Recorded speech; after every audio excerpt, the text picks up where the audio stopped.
Sir అంటే మీకు ఇప్పుడు అంటే ఇన్ని ఎదుర్కొన్నారు, అంటే ఇన్ని కష్టాలు, అంటే సినిమా తీసి మళ్ళీ ఆగిపోయి మళ్ళీ మీ అబ్బాయి అలా జరిగి, సో మీకేం అనిపించి అంటే ఆవిడైనా ముందుకు వెళ్తూ ఈ ఈ వంటలను లేదంటే ఈ హోటల్ అని తర్వాత చెరుకు తర్వాత హోటల్ సంగటి అన్ని పెట్టుకుని ఇప్పటి వరకు చేస్తారు, మీకే ఇవన్నీ మాటలు విన్నవాడికి ఏమనిపించేది? ఇంకా అక్కడ ఫస్ట్ బాగానే ఉంది, మళ్ళీ తర్వాత ఇబ్బంది పడ్డా కదా, మళ్ళీ దారిలోకి తెచ్చింది. ఇంకా మళ్ళీ ఆలోచన మాలింది మాకు. ఓహో ఈ డబ్బులు పోయినాయి, మాకున్న ఆస్తి పోయింది, పిల్లోడు పోయిండు, అంతా పోయినాక ఇప్పుడు మనం ఏంది ఇంకా ఏమొద్దు, దీన్ని ఆపొద్దు, అది సగానికి వచ్చింది, రూపాయి కూడా ఎవరు ఇయ్యదు దానికి, ఏంటి పనికిరాదు అది, ఇంకేం చేద్దామని మేము మళ్ళీ పిల్లోని పిలిపించుకొని ఏమైనా కూర్చొని ఈ సినిమా బయటికి తీయాలా, ఎట తీయాలా అని ఇంక అప్పుడు నేను కూడా సపోర్ట్ బాగా చేసిన. అప్పుడేమో ఇష్టంగా అప్పుడు చేసిన, అప్పటి నుంచి గట్టిగా నిర్ణయం తీసుకొని చేస్తే ఎట్లా డబ్బులు ఎవరు ఇస్తారు, ఇంకెవరు ఇయ్యరు, మా ఆస్తి అంతా గబ్బట్టిపోయినా కానీ ఇవి డబ్బులు ఇవ్వరు. ఇంకందుకని ఒక 4 ఎకరాల 80 చెట్లు ఒక పొలం అమ్మినాం. తర్వాత 30 బర్రెలు దోళ్ళు మొత్తం అయ్యి అమ్మేసాను. ఇంకా 70 మేకలు పిల్లలు వాట అమ్మేసాను.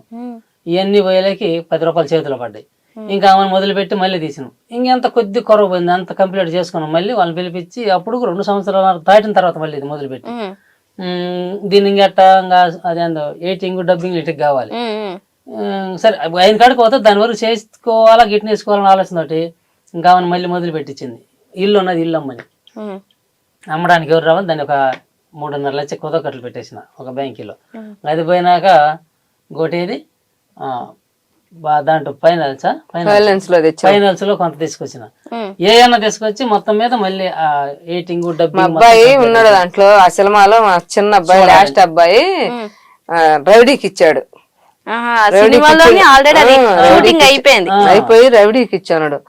మా నాగేశ్వరరావు చచ్చిపోయి కానొత్తండు, రామారావు కానొత్తండు, చచ్చిపోయిన సినిమా యాక్టర్లు మొత్తం కానొత్తండ్రు. ఎక్కడైనా వాళ్ళు లేకపోయినా కూడా వాళ్ళ సినిమాల రూపంలో మనకి కనపడుతుండ్రు. నా కొడుకు కూడా అట్టే కనపడతాడు. మేము చేయాలి సినిమా కొడుకు కోసమైనా అని ఆ సినిమాని పట్టుదలకి 10 మందికి మనం తెలియాలి, మన పిల్లడు పోయేవరకు అని తెలిసిండా. అందుకు కాబట్టి ఈ రోజు మా అబ్బాయి ఆ సినిమాలో వస్తాడు, చూస్తాడు, అందరు చూస్తారు, అందరికి కానొస్తాడు. మేము అందుకని పట్టుదలతోటి ఉన్న పొలము డబ్బులు మొత్తం మేకలు బర్రెలు మొత్తం అమ్మేసి, నేనైతే మల్లెపూలు కూడా తోటలో మల్లెపూలు నాటుకున్నా. మల్లెపూలు నైటు పగులు పని చేసా, వాటిలో పని మధ్యాహ్నం దాకా చేసి మధ్యాహ్నం పోయి మల్లెపూలు కోసుకొచ్చి పెద్ద డీసుడు కోసుకొచ్చి పూలు అమ్ముతా. పూలు అమ్మకొచ్చిన డబ్బులు, కూరగాయలు అమ్మిన డబ్బులు, మామిడికాయలు అమ్మిన, అరటికాయలు, ఏ పైన చేస్తా. నేను అన్ని కష్టాలు చేసిన దాన్ని, రెయ్యనక పొగులనక కష్టం చేసిన. ఆయన ఒక పని చేసి ఊరుకున్నా, నేను 4 పనులు చేస్తా ఊరుకోను. నెత్తిన పెట్టుకొని జాంకాయలు గంపైన అమ్ముకొని పొద్దుగా 400 డబ్బులు తీసుకొస్తా. ఈ రోజు ఏం పని లేదంటే నీ ఎట్టటోళ్ళని అడిగి పనికి పోయినా 200 రూపాయలు తీసుకొచ్చి ఇల్లు గడుపుతా. అంత స్ట్రాంగ్ గా బాడీ, అన్ని పనులకి స్ట్రాంగ్ గా ఎలా అంత కష్టం చేస్తాను. మీ చిన్న అబ్బాయి పేరు వెంకటస్వామి. ఈ సినిమాని ఏదో సమర్థించాను.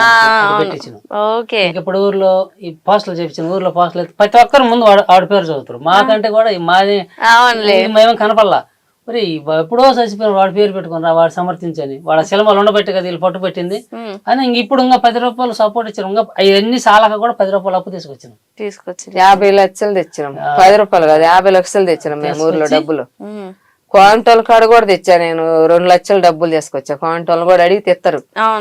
నీలాగా ఉంటది వాళ్ళ కూతురు అమ్మాయి రాధా, అమ్మాయి పేరు. వాళ్ళ నాన్న పేరు వెంకరామయ్య కూతురు కదా, మోహన్ రావు కూతురు. ఆమె పేరు కామేశ్వర వాళ్ళ అమ్మ. వాళ్ళ కాడ ఈ రోజు కూడా నేను సరుకులు తీసుకొస్తా హోటల్కి. ఇంత చేసినాక ఎవరు రూపాయి కూడా ఇవ్వకూడదు లెక్క ప్రకారం. ఆయన ఏమైనా ఆమె నమ్మింది, ఆమె చిన్నప్పటి నుంచి సావాసం పూలు ఎత్తకొస్తే ఆమె మమ్మీకి ఇవ్వాలని ఎత్తకపోతే ఆ సావాసం తరపున మళ్ళీ మాకు 4-5 లక్షలు పెట్టుబడి పెట్టింది. చెట్టి గారు పెట్టాలంటే మామూలు విషయం కాదు, నమ్మి పెట్టారు. పెట్టుకోను శుభ్రంగా అన్ని చేసినాం. ఈ రోజు ఇది కూడా వచ్చింది, చెంచారు కూడా వచ్చి 7 నెలలు అవుతుంది. వాళ్ళకి అమ్ముకుందామా అని వాళ్ళకాడికి పోతే వాళ్ళు ఈ సినిమా ఇచ్చి డబ్బులు ఇవ్వమంటారు. మళ్ళీ ఓటీటీ అమ్మాలన్నారు. ఓటీటీ అమ్మాలంటే ఓటీటీ అమ్మేది ఏదో నాకు రాదు, అది అమ్మని కూడా చెడ కొట్టేసింది. ఓటీటీలో వద్దన్నారా? అక్కడ అమ్మకూడదు, అమ్మితే మాకేం తెలుస్తుంది, మేము ఇంత కష్టపడ్డాం రైతులు. ఊర్లో చూపించుకోవాలి. పక్క పల్లెటూరు మాది, పల్లెటూరులో ఏమి తెలియని వాళ్ళం ఇటో సినిమా తీసినామని చెప్పి అందరితో ఎగతాలు చేపించుకున్నాం, అందరితోటి నవ్వించుకున్నాం, అన్ని రకాలు చేసినాం, అన్ని ఇబ్బందులు పడ్డాం. అన్నిటికీ కూడా ఇదయ్యి ఈ రోజు ఓటీటీ అమ్మితే మేమేంటికి పనికిరాం, మేము ఎక్కడో పడి ఉంటాం. మేము ఈ రోజు ఆళ్ళకి వేసుకుంటాం, ఒక్క కాళ్ళు ఆడినా చాలు మాకు. 2 ఆళ్ళు ఆడినా చాలు. అవి ఆడితే వస్తే రాకపోతే రావు. నేను ఇంకా 10 సంవత్సరాలు పని చేస్తా, రూపాయి సంపాదిస్తా.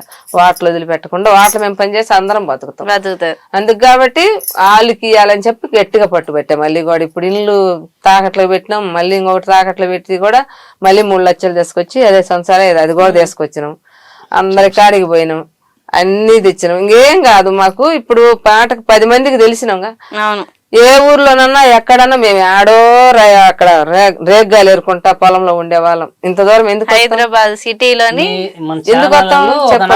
అన్నం తిన్నాడు ఆయన, కార్ డ్రైవర్, కార్ ఆయన పెద్ద ఆయన. అన్నం తిని కందుకూరండి. పాత అమ్మ మీ వంటలు బ్రహ్మాండంగా యూట్యూబ్లో పెడితే బాగా చాలా మంది వస్తారని సలహా ఇచ్చింది. ఏమో అన్ని పిచ్చి పిచ్చిగా మాట్లాడి అది చెప్పి మాట్లాడింది. అది దేశం యూట్యూబ్ లో పెట్టిండు. అది ఎన్నడు ఒంగోలు నుంచి ఆయన శ్రీనివాసులు వచ్చి మీ ఇంటర్వ్యూ మాట్లాడతామంటే ఏదైనా పాగులు మద్దని మా ఊరిని అడిగిన. నాన్న వాళ్ళైతే మాట్లాడితే ఏదో చెప్పండి మీరు వాళ్ళు అడిగిన దానికి, దొంగతనం చేయలేదు, తప్పు చేయలేదు అని చెప్పి అన్నాడు. చెప్పాను.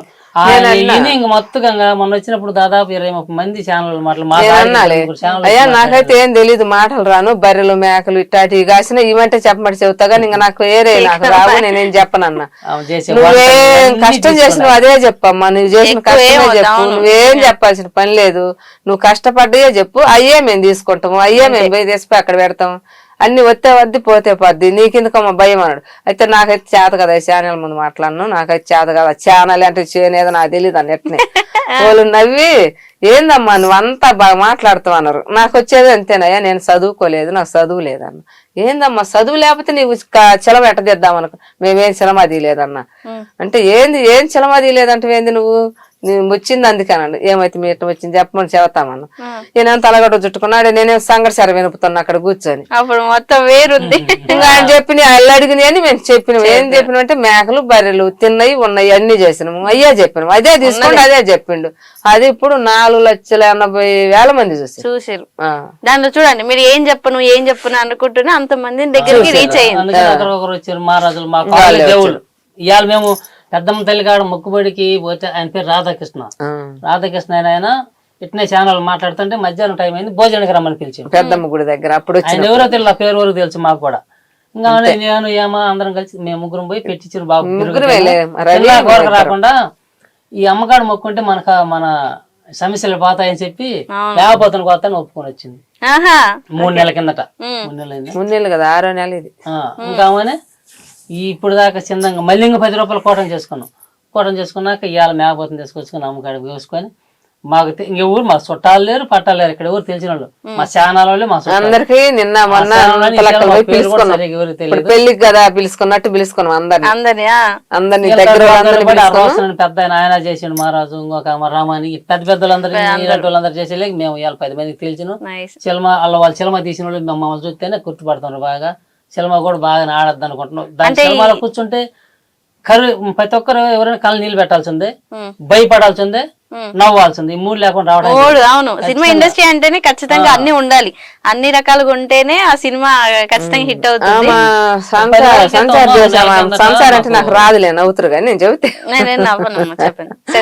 అక్కడికి పోతే ఆ మేడం పిలిచింది ఫస్ట్ నన్నే. నరసమ్మ గారు రమ్మన్నది, పోయాను నేను లోనకి. వీళ్ళు వెనక్కి వచ్చారు, నేను ముందు పోయా. నేనే పోవాలిగా ముందు, నా పేరు పోయినాక పెన్ను ఒక బుక్ ఇచ్చింది, సంతకం పెట్టమ్మని. నేను నవ్విన. సంతకం పెట్టమంటే నేను నవ్విన. ఏంటమ్మా నవ్వుతూ పెట్టు అన్నది. నాకు సంతకం రాదు మేడం, నేను చదువుకోలేదు అసలు. అంటే చదువుకపోతే నువ్వు సిలమేడ తీసావు అన్నది. ఏదో మేడం మోటుగా తీసా నేను, ఏదో కథ చెప్పుకొని తీసి చెయ్యాలి 10 మందికి తెలియాలని ఏదో ఆ రోజు అటు చేసినాను. అబ్బా నువ్వంటే చాలా ఇదిగా ఉందమ్మా, నువ్వు చెబుతుంటేనే మాకు చాలా అని చెప్పి ఏలు ముద్ర వేస్తానన్న. ఏలు ముద్ర వేపించుకొని ఇంకా అంత నా ఫోటో దిగి, నేను ఇప్పటికి ఎన్ని సంవత్సరాలు అయిందంట ఆమె చేయబట్టి, ఆమె నేను ఫోటో దిగిన ఆమెతోటి. ఫోటో దిగుదాంరా, నువ్వు దిగాలి, అసలు నీకు చదువు సంధి లేకుండా మార్మల్ ఒక పల్లెటూరులో చేసి ఇక్కడికి వచ్చి ఇంత పని చేసినామంటే మేము చదువుకున్న వాళ్ళమే, మేము ఇన్ని రకాలు ఉన్న వాళ్ళమే, మేము చేయలేకపోయినాం అని చెప్పామా. మా తోటి ఫోటో దిగి బాగా చేసి మంచిగా. అంటే ఇప్పుడు ఈ స్పిరిట్ కి 9 సంవత్సరాల్లోని ఈ స్పిరిట్ అంటే ఎంత వరకు ఖర్చు అయింది? 1 కోటి రూపాయలు అయిందమ్మా మొత్తం.